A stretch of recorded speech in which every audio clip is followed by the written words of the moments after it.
as implicacións son tantas que non se poden sintetizar facilmente. E ademais, son consecuencias que empezaron no século XVII con moita forza e duraron ata que o final das grandes procesos migratorios a mediados do século XX, incluso, bueno, os anos 60 e 70 do século XX, cando se foi a xente para Alemania ou para Francia. O que pasa é que no século XX iban moitas máis mulleres dos que iban antes. Entonces, que pasaba antes? E que algo que marcou a población de Galicia, non solamente a población desde o punto de vista demográfico, sino desde todos os puntos de vista ata hoxe, porque as consecuencias do que pasou no século XVII e XVIII, no XVI tamén non hai, ollo, pero é máis difícil de falar. Nos XVI, no XVII e no XVIII, as consecuencias chegan hasta hoxe mismo, porque o sistema de crecemento demográfico de Galicia está condicionado pola falta de homes. Entonces, en primeiro lugar, desde o punto de vista demográfico, a ausencia, se é temporeira, de 3 ou 6 meses, repercute, por exemplo, nos ritmos da natalidade. Naturalmente, claro, retrásase en función da presencia ou non de homes. Bueno, tamén cousas como, por exemplo, as bodas, o que se tiñan que modificar cando eles estaban, por exemplo, desde xuño hasta setembro, pois en Galicia as bodas eran normalmente no inverno, que hoxe en día parece máis doado que se fagan en primavera ou en verán. Cando xa falamos de ausencias de 3-4 anos, que era o normal en toda a costa, ou aquí na Val da Ulla, que marchaban cara a Cádiz, por exemplo, ou cara a Portugal, na zona da fronteira, eso xa son ausencias que teñen unha repercusión moito máis forte, porque sobre todo cando se trataba de homes que iban solteiros, eso retardaba moito a idade de matrimonio. Por lo tanto, as mulleres casábanse moi tarde, porque elas tamén se casaban moi tarde, iban 2 ou 3 veces a Cádiz ou a Portugal, e cando viñan con cartos casábanse, e logo volvían a marchar. Entón, claro, cando se trataba xa de matrimonios, se o home está fora 3 anos, volve aquí, logo volve a marchar 3 anos ou así, ainda 2 ou 1 incluso, a repercusión é que nacían moi poucos nenos. Entón, en Galicia, igual que en Asturias ou no norte de Portugal, nacían moitos menos fillos por matrimonio que no resto do país. Claro, en Andalucía, onde non hai unha inmigración de homes, pois unha muller tiña un neno cada ano, aproximadamente. Aquí, pois, cada moitísimo máis tempo. Logo, naturalmente, como moitos homes morrían fora, ou sin morrer non volvían, casaban moitísimos, milleiros de homes, sobre todo das Rías Baixas, do Val da Ulla e do Val do Tambre, casaban, ou ben en Portugal non tanto, pero en Andalucía casaban a milleiros. Solamente nun pueblo de Andalucía, en Utrera, cerca de 8.000 galegos se casan ali durante o século XVIII, entón é unha barbaridade de xente. Pois, que pasa? Que naturalmente un conxunto moi abundante de mulleres non se casaran nunca. No século XVIII hai zonas en onde o 25% das mulleres morrían solteiras porque era imposible que se casaran. Eso xa o reflicte moi ben o padre Sarmiento, que conta xa un viaxe que fai aquí a Galicia nos anos 40, e que en unha localidade das Rías Baixas topase que son todas mulleres, e dice, bueno, que face de solteiras? E dicen, elas, con quen nos casamos? Se non hai homes para se casar, Entonces xa, polo de pronto, o ritmo de crecemento da población descendía. Si se casan menos dos que debían casarse, logo cando se casan teñen menos fillos, chega un momento en que en Galicia, en vez de medrar, estancas poblacionalmente. Outra repercusión que se ten constatado aquí en Galicia perfectamente, claro, se as nenas tiñen que sustituir aos irmãos e aos pais como forza de traballo, e as nais, como é lóxico, pois non iban á escola. Entón, que temos a tasa de analfabetismo máis forte deste país hasta a Guerra Civil, O sea, que isto, claro, isto foi ser repetindo eso na miña propia casa. Miña avoa, que se lle marcharon todos os irmáns, o máis novo marchou daqui con 14 anos, miña avoa deixou de ir á escola, non sei se chegou a ir de forma regular nunca, porque quen traballaba na taberna que tiña miña bisaboa? Ela. Claro, os irmáns marcharon todos, e o pai xa nem che conto que se non volveu. Entonces, eso é unha cadea que non ten un círculo, que non ten paradoiro, E logo repercusión social, que esa, digamos que entre comiñas, a parte positiva, que é o de empoderamento femenino. Non que porque tiñan tanto poder as mulleres, porque son as que hai na casa, E quen pagaba os impostos? Cando había que facer unha obra, arranxar un camiño así, quen iba? Elas, Entón, claro, cando os pais tiveron que decidir quen heredaba, quen estaba na casa? A filla. Entón, aquí heredábanse maiormente as mulleres, porque elas son, digamos que a persona continua na casa. Si e non, é dicir, temos que pensar que a literatura do barroco escríbese fundamentalmente en Madrid, e elas están aí como inmigrantes, naturalmente son mulleres solteiras, no caso de Galicia, moi rara vez que señan casadas, e claro, non fan os traballos, digamos que máis estéticamente bonitos, sino que fan o peoriño da carga de traballo de Madrid, que eran nos mesóns, pois eran as mulleres que barrían, limpaban, traían auga, repartían viño, logo cargaban as maletas ou as equipaxes dos pasaxeiros, unha sociedade que é unha sociedade moi movida de Madrid, que chega xente de todas partes, pois elas, claro, non están nos sitios privilexiados, están precisamente nun punto de vista moi, digamos, moi perceptible, no? Cando Quevedo, que era un aficionado ás tabernas, precisamente o que veían eran estas mozas, no? E claro, a facilidade con que caían ou ben na pequena delincuencia ou ben na prostitución era unha facilidade extraordinaria. Hai unha máxima histórica que funciona moi ben, que nestes casos de desplazamento de xente sin formación, porque eran analfabetas, que falaban unha lingua foránea que causaba risa en aquel momento, no? E que logo non tiñan un comportamento, digamos, que moi axustado á moralidade do seu momento, porque proceden do mundo rural e os cánones son un pouco diferentes. Hai algo que se cumple sempre, e é que unha persona frustrada sempre topa o seu espello nunha outra persona frustrada. Entón é moi normal isto que vemos da delincuencia, é que os inmigrantes son máis delincuentes. Non, é que se frustran as súas expectativas e non lle queda outra, é que non lle queda outra. Pois eso lle pasaba ás galegas tamén. Entonces, a imaxe que se daba de promiscuidade, en parte baseábase en que se dedicaban a esos furtos dentro das... Eso era moi frecuente, non? Ou a enganar aos amos, e logo, pois eso, ganar uns cartos extras renunciando á moralidade propia, non? Tamén se decía, ollo, os comentarios que fan Lope de Vega ou Cervantes, Cervantes non foi tanto cruel como Quevedo e máis Lope de Vega, tamén o decían das irlandesas. En cambio, non o din das mulleres vascas, porque as mulleres vascas que sempre traballaban na cociña e entón non están á vista, e estas estaban moi á vista. Entón, claro, temos que pensar que aí hai unha apreciación que é moi subxetiva. Oye, que a literatura non é unha fonte documental. O literato pode dicir que lle dé gana, sempre, é libre. O sea, a creación non ten por que reflectir a realidade. Incluso a novela, cando hai novela realista, tampouco é realista. Non che pasan desgracias todos os días e todas as horas, non? E isto que pasa? Que temos unha percepción distorsionada.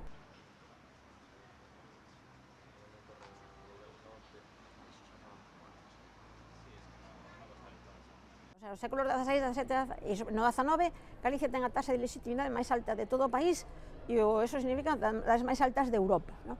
E sucede igual no norte de Portugal, vai da mão da inmigración masculina.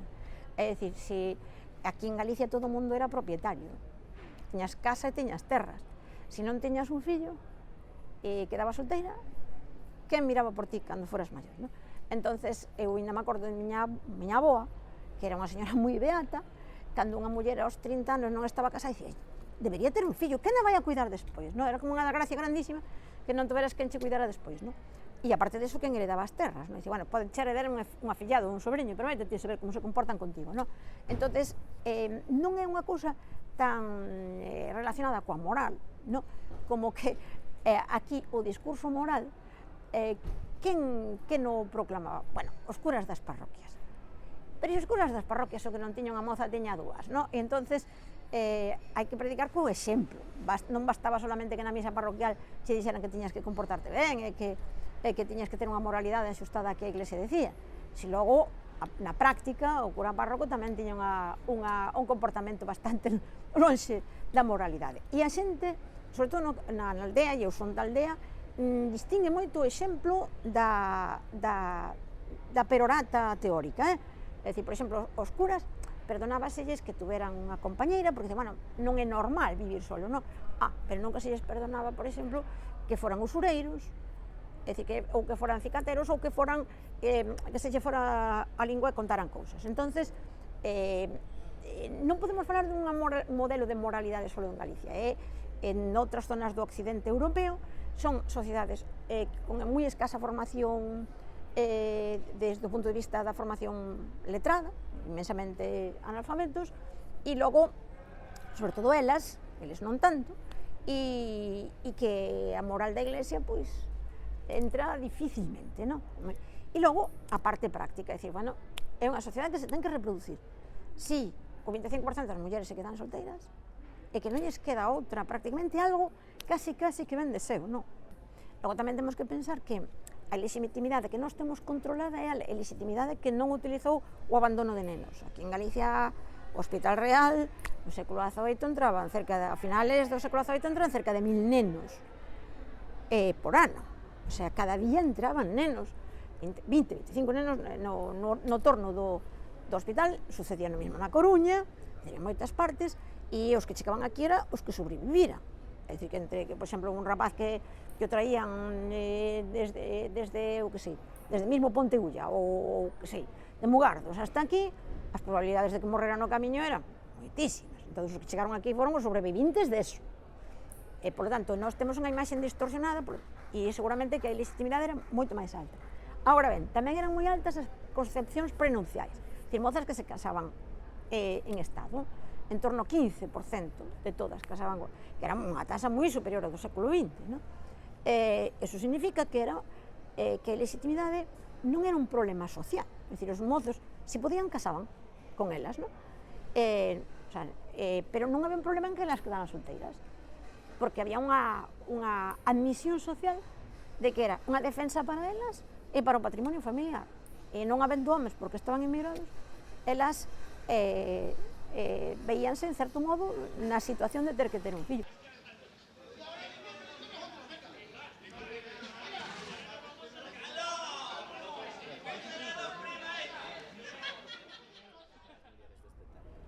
Pois as feiras, a velas ou guas sempre, pero na segunda metade do século XVIII medran moitísimo o número, pero moitísimo. Galicia tiña o maior número de feiras de todo o país, non?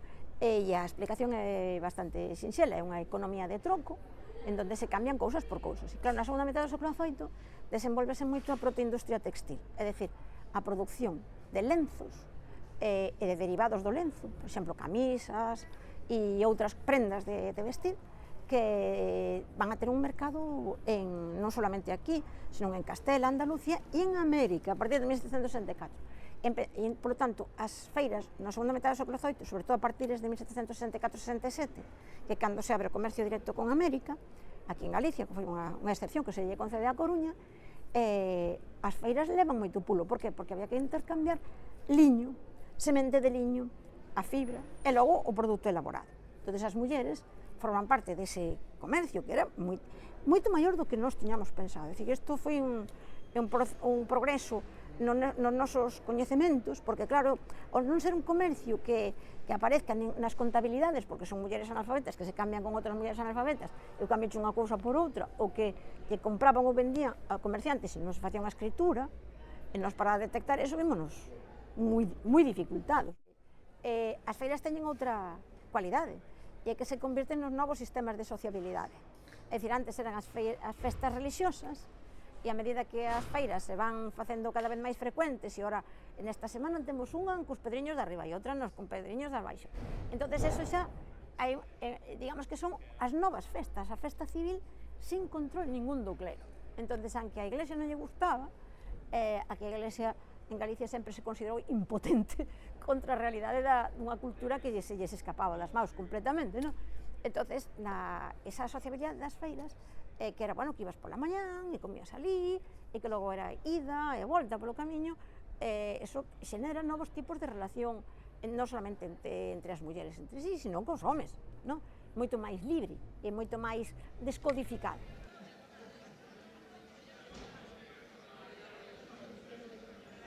Cando a xente di que as mulleres eran invisibles, eu será, non sei onde buscas ti, porque eu digo que hai mulleres por todas partes e nas escrituras notariales, todas, primeiro, por exemplo, porque as mulleres facían testamento por sí mismas, non lle tiña que pedir permiso a ninguén, non? Entón, había tantísimas mulleres e tantísimos testamentos como mulleres quixeran facer testamento, e facíanlo casi todas, sobre todo estas solteiras da que falaba antes, porque se teñen que asegurar, se mira, este sobrinho comigo portouse fatal, pois está afillada ou unha veciña, o que fora, non? Logo, compraventas de terra aquí en Galicia, non cousa comprar, vas a Sevilla con 2 escrituras, vendes media provincia, e aquí cada leira dun cuartillo tens que escriturala, non? E aí aparecen mulleres comprando, vendendo, e xa non digamos os homes, pero se eles estaban fora, quen compra e vende, pois estaba Manuel García en Sevilla, mandaba 100 reais a muller, mira, compra unha leira deste veciño que, pumba, escritura, non? Entonces, poderes notarial, vale, poderes para todo, poderes para pleitos, son 25% dos poderes son para pleitos. Pleito, porque fulanita de tal chamoume corno de cabra cando pasaban por diante da súa casa, e Poncho xa non podes, non? Entón, é unha escritura maravillosa, non solamente reflicte problemas grandes, non, reflicte problemas pequenos do día a día, non? Unha anécdota, esta monxa que están empeñadas en facer santa, a María Antonia Pereira do Campo, a fundadora do Carmen de Arriba, non? A orden de Carmelita tuvo moito cuidado en destruir toda a documentación que se refería a ela. Non se lles ocurreu para nada que nós tiñamos fontes fiscais, e aí aparece o seu pai, a súa nai, os irmáns dela, todo en 1708, no padrón Calleguita, non? Podemos seguila por montóns de vías, é dicir, que casi ninguén se pode escapar ao control do Estado moderno. Carecemos de un documento fundamental que é aquel que se refire á intimidade, ao cariño, ás emocións, porque as emocións moitas veces estaban mesturadas coa herdanza e que os que foron para fora, a inmensa maior parte nunca mandou nada. Entonces acababan desaparecendo. O sea, o que bota a terra de por medio, entonces xa non hai contacto epistolar, e logo os que nas cartas ou eran moi fríos e contaban o que podían, a inmensa maior parte da xente ocultando que lles fora mal. E ese tipo de fontes aquí prácticamente non o temos, non?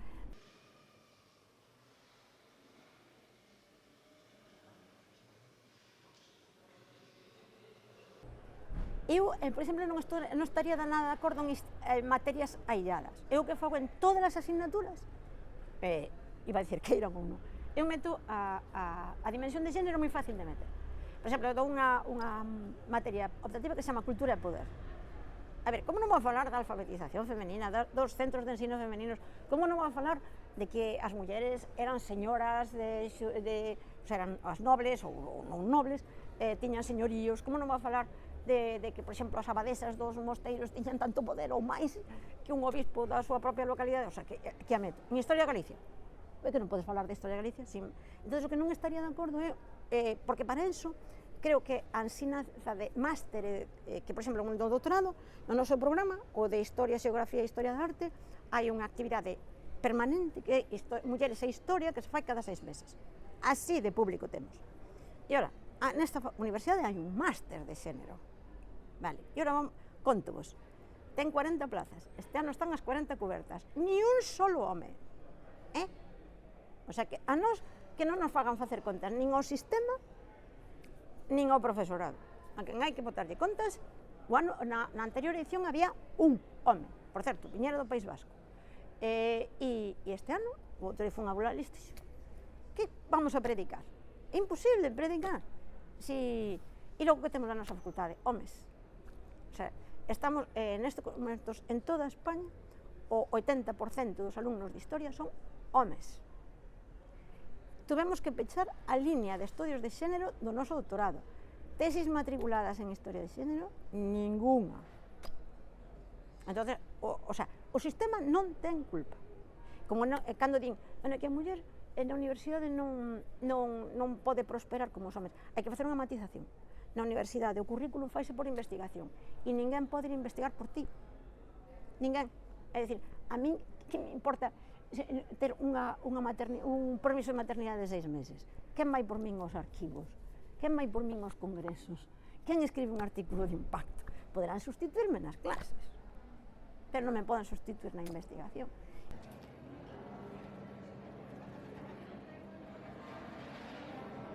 Considero que é unha dificultade extraordinaria o de divulgar ben, non? E non vale ter facilidade de palabra, porque de facilidade de palabra os profesores normalmente algunha temos, non? Ou polo menos deberíamos de ter, é unha condición sine qua non. E logo sabemos escribir, pero sabemos escribir investigación.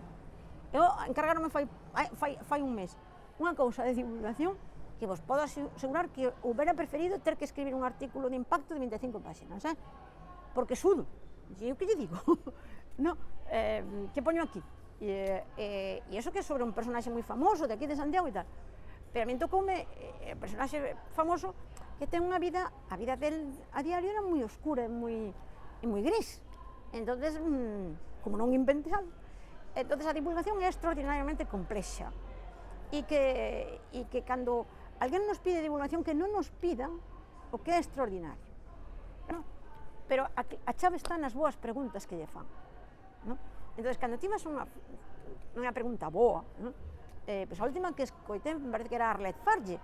Arlette Farge, a historiadora modernista, que estudiou ela? Pois quen estaba dentro da prisión da Bastilla no día que toman os revolucionarios. Non a revolución, senón quen estaba dentro. Bueno, unha pandilla de pobres desgraciados, non eran ningún revolucionario, ni cousa así. Entonces, claro, a pregunta ben feita convierte a Arlette Farge, que non é especialmente graciosa, en unha divulgadora boa, non? O sea que, e entonces a intermediación é moi boa. Habría que buscar mediadores bons e probablemente xente nova que supera divulgar ben, non? Pero nós que reclutamos investigadores, metodólogos maravillosos, que é o que formamos nós, na formación metodolóxica de calidade, porque as súas tesis teñen que ser produtos de calidade.